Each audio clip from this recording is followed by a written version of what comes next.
Do you think we need a referendum to change the structure of representation as it is currently? Who goes first? Well, I can take that on. You know, the proposals by Akuru Court, I mean, first of all, I'd like to say many of them are dead on arrival. Why? Because of the premise. The premise for the proposals is that our economic problem, you know, they're calling it Punguza Mzigo, that the economic problems of this country are caused by Parliament. Essentially, he's just talking about Parliament, National Assembly and Senate, which is wrong. Parliament, even if you scrap Parliament, if, you know, just say remove it, remove even that building from there, nobody's there, you know, we all go home. It's 1% of the budget. 1%. What difference will you have made? Nothing. 1%.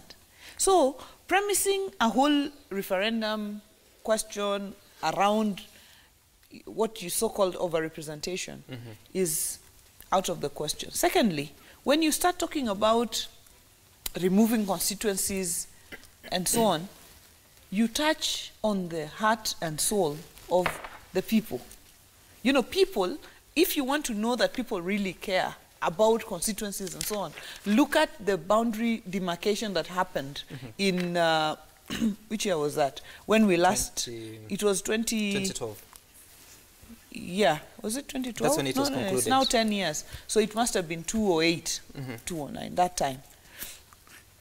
Or before the 2013 elections.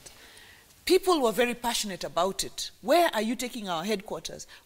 Which constituency are we moving to? No, give us our own constituency. If you start telling anybody right now that, oh, we are disbanding this constituency and merging it with another, let me tell you the kind of resistance you will receive. Because constituencies not just come up with political representation, it's also administration. It's also the fact that they now have a DC of their own, you know, as a county commissioner. You know, they can reach services more easily. Their locations can now be divided where the chief can now be closer. You know, it goes to that level. So this is superficial. I believe from where I sit, I think we are to address some of the issues that were raised even in the memorandum for the handshake, and this team is going to be moving around collecting views of Kenyans. I believe we will need a referendum. We will need to change the constitution. Amend or change? Amend, you know, with change or amend. We will need to amend the constitution. We will need to change some of our laws in order for us to deal with the issues of inclusion, to deal with issues of electoral justice, to deal with issues of corruption, to deal with all the issues that were raised. You know, our national fabric, you know, where does it tear and why does it tear? Is it a winner take it all that makes it tear so bad? You know, where people, if you're not in, you're out, you know? Is it that system that makes us go where we go? Why, is it why we fight so hard to be in? Because if you're not in, you're out. So some of those issues will need to be debated that take us to a referendum. But this premise of we are overrepresented, that is the cause of all our economic problems. It casts members of parliament in such bad light. Every time you're walking, Kenyans think you are the source of all their problems, which is not the case. But obviously, the structure of the leadership that we have in the country is quite, it's expensive. It's a high wage bill. And one of the premises that President Kenyatta used when he was referring the finance bill back to the House, he was saying that now we have 47 devolved units, we have 47 governors, we have the 47 senators and 290 elected leaders, and of course, that is members of parliament and 47 women representatives. And sort of that raises the wage bill for the country. Still, some Kenyans feel that that is too expensive for the country. And would that make a case for Punguza Mzigo? From where I sit, incidentally, I do support the philosophy that appears to underpin the position of Daktari. But I have a problem with some of his specific recommendations. But the philosophy to me makes a lot of sense.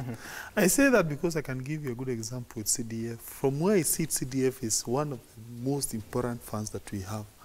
Ask an average Kenyan, let's say from Karachunyu or let's say Keharo, his conceptualization of government he will tell you most likely he understands governments through what he sees maybe CDF doing. Let's say a certain Kasmoru that has been gravelled, let's say some water that has been dug, his school which has been improved, or even the fund that was established for GAF, for the women. But now look at the capitation that we give to CDF. We give CDF about 35 billion. Compare that, for instance, with the money, let's say, that goes to, sorry to say, but allow me to compare that, the money that goes to Parliament, for instance. We give Parliament, let's say, about, is it 40 billion? No, 35. Yes, 35, you see? So meaning 35 billion, it goes to one institution called Parliament. That 5 billion goes to CDF. But when you ask an average Kenyan, between these two, where do you get something? Let's say you have a problem, let's say like bursary.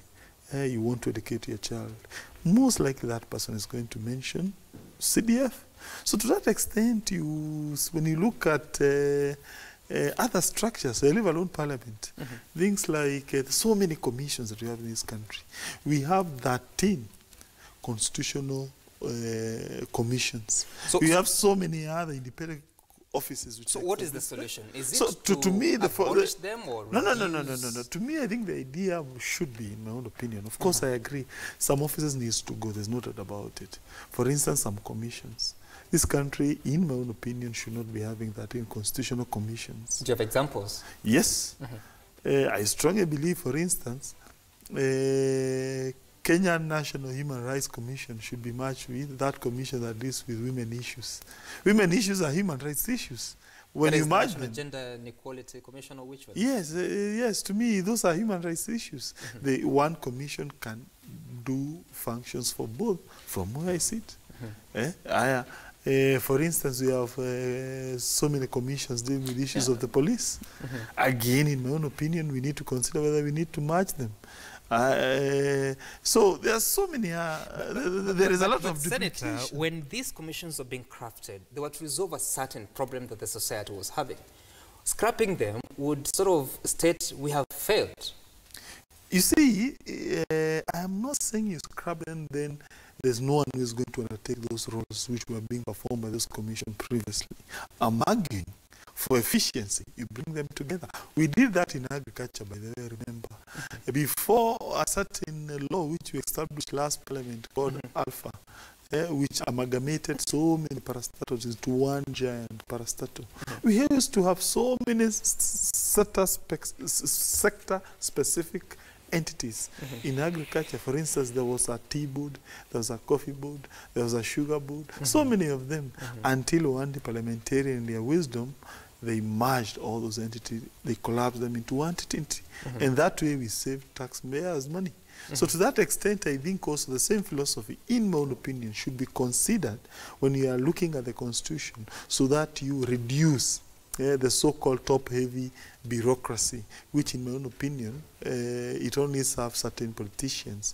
The same also happens with the several state parastatals and corporations. In this country, we have about 360 state corporations. A good example is things like I don't know, Lake Regional Development Authority, I don't know which authorities, they have been rendered superfluous by the new constitution which devolved power. So to that extent, we need to merge a lot of entities. So do all these changes and leave the legislature and the county assemblies intact? Well, exactly. From where I sit, I think that's now the problem that I foresee in some of his proposals. Yes, I agree with my colleague to that extent that the remedy does not really lie in attacking Parliament.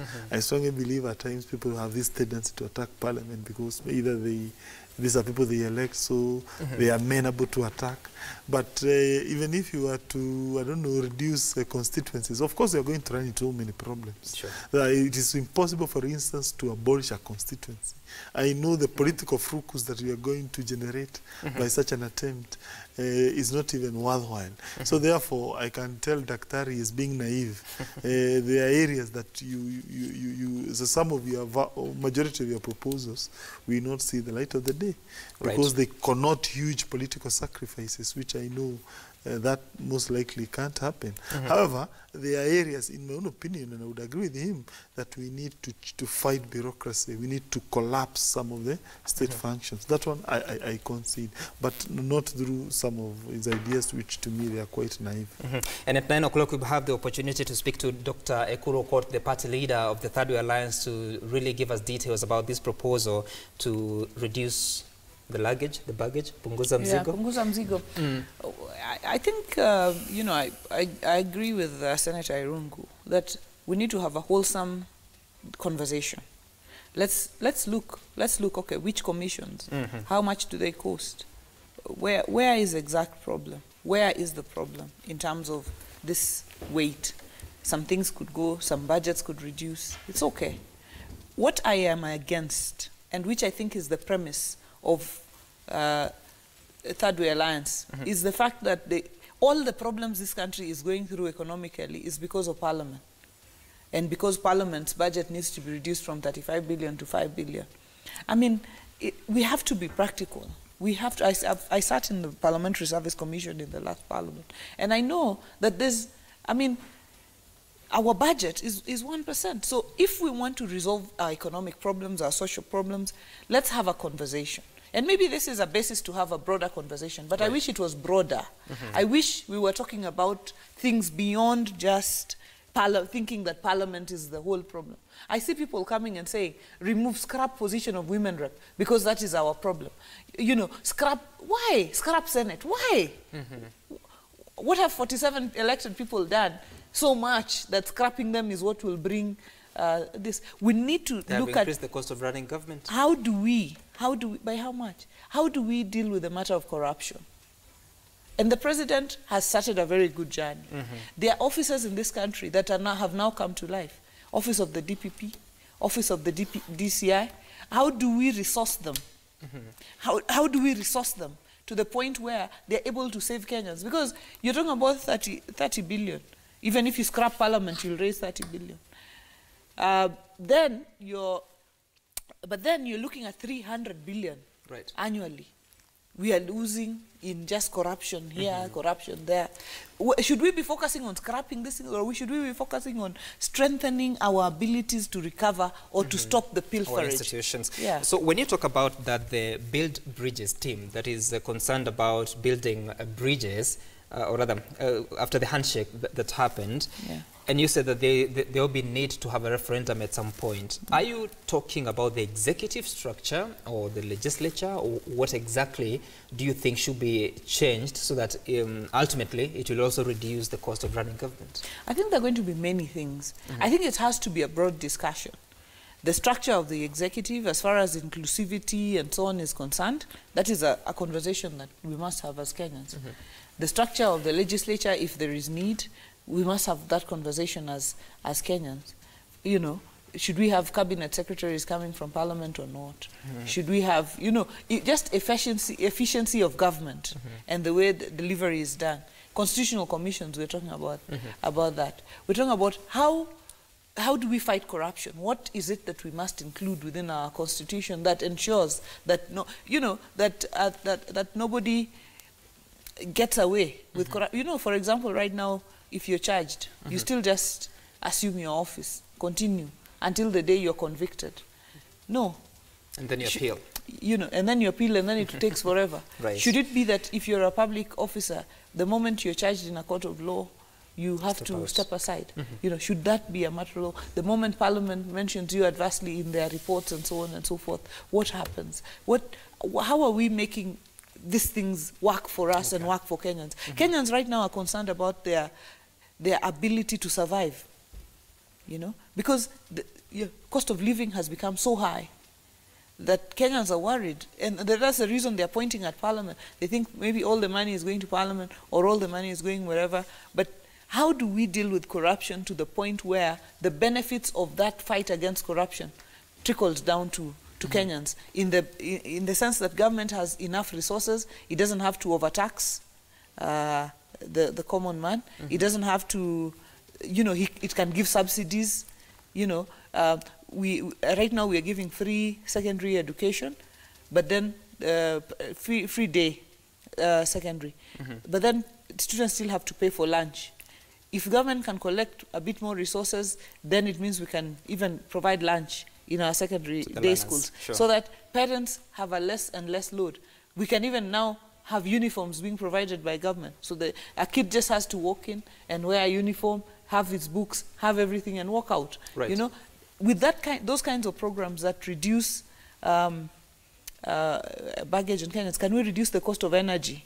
So that at the moment we reduce the cost of energy, the cost of food, everything goes down, falls. and also encourages manufacturing. And Senator Kang'ata, yesterday during the interview, again, Hussein Mohammed with Stephen Kalonzo Musyoka, he was suggesting that when that referendum is called, then it should have the possibility of looking at the structure of the executive, so that you have a president, you have 1 or 2 deputy presidents, we have the office of the prime minister, who probably would be the leader of the majority party in parliament, then you have the deputies. Is this something that the Jubilee Party at this stage, bearing in mind that handshake has happened, that would be willing to consider, considering that earlier during this second term and towards the end of the previous term, the Jubilee leaders were very opposed to changing the structure of governance, because they were saying that Kenyans made a decision on August 4th, 2011 in having just a president and a deputy president. Would you be willing to consider such a discussion? From where I sit for now, no, because I strongly believe that this is not time for politicking. We need to allow the president to achieve his agenda, and that cannot be achieved within the context of a renewed politicking period. Of course, you know, when you have a referendum, there will be a lot of politics. So therefore, I strongly believe that we should not allow this discussion to happen. So when is the right time? Before 2022? Yes, maybe 2022, 2021 or thereabout. In fact, there's a very good proposal that probably when we go for the next general election, we can include maybe some question in the referendum. You know, in other jurisdictions, what they usually do, when you're going for an election, they will include a certain question, which apart from electing leaders, you'll be called upon to respond to it. I think that will be the more rational way. That way you take advantage of economies of scale, and therefore you don't burden the country with an expensive referendum. Be that as it may. I think also, from where I see it, our constitution was not very well crafted when it comes to the issue of power sharing, or what we call the executive. I say that because Kenya is an ethnically divided society. And in an ethnically divided society, you are supposed to craft the constitution. You design a constitution in a manner that fits an ethnically divided society. And to that extent, yes, I concede we may have to relook on how the architecture, the design of the constitution is, to ensure we address the problem of ethnic politics of this country.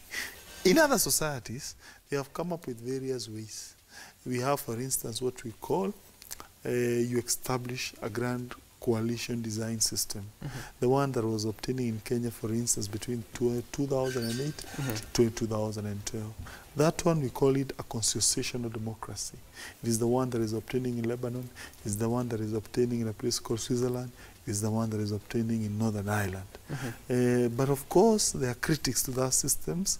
Kenyans may have to look at the demerits of that so-called constitutional democracy. And probably there's also another one which is called centripetalism. That is, you come up with rules which compel competitors in a political arena to seek support across the board. In Kenya, we have a certain clause whose intention is that is Article 138 sub Article 4 of the Constitution, which provides if you have to win, you must get 50% plus one, together with 25% of about half of the counties. But so far, we have seen, it appears it has not worked. Either we may have to see whether that threshold is quite insufficient, whether to increase it or not. But I would agree probably the people who drafted the Constitution, from where I sit, they were not people well trained in the area of designing a constitution for an ethnically divided society. Honorable Wanga, when is the right time for this referendum, if it has to be before 2022? I think by 2020, I think we should be able to have the referendum, so that when we go to the election, Kenyans know what kind of election they're going into.